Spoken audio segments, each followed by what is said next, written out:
თბილისის სკოლებს შორის საკალათბურთო ტურნირის გამარჯვებულები დღეს დინამოს საწვრთნელ ბაზარზე გამოვლინდა. შეჯიბრი სპორტისა და განათლების სამინისტროების ერთობლივი პროექტის ფარგლებში გაემართა, რომლის თანახმადაც სკოლებში სპორტის 8 პრიორიტეტული სახეობა გამოვლინეს.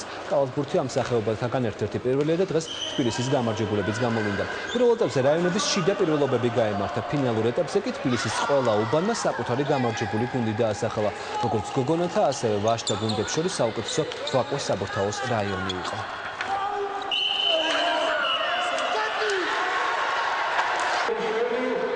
ფედერაციაში შექმნილი არის ჯგუფი, რომელიც აკვირდება ამ ყველა სკოლების ჩემპიონატი მიმდინარეობს, თუ კარგად მოგეხსენებათ, რომ აქედან იბადებიან დიდი სპორტსმენები. ამიტომ ჩვენ მაქსიმალურად ვცდილობთ ყველაფერს, რომ ის ვიზაზე ნიჭი გააჩნია კალათბურთის მიმართ, რომ მაქსიმალურად მოვიზიდოთ და შემდეგ დიდი კალათბურთი ვათამაშოთ. ეს არის თბილისის ფინალური ეტაპები კალათბურთში და გამარჯვებული გუნდი გადის უკვე საქართველოს ფინალზე, რომელშიც მთელი საქართველოს მასშტაბით რეგიონებიდან თავს მოიყრის 2000-მდე მონაწილე და დედაქალაქში გაიმართება ფინალური ეტაპები.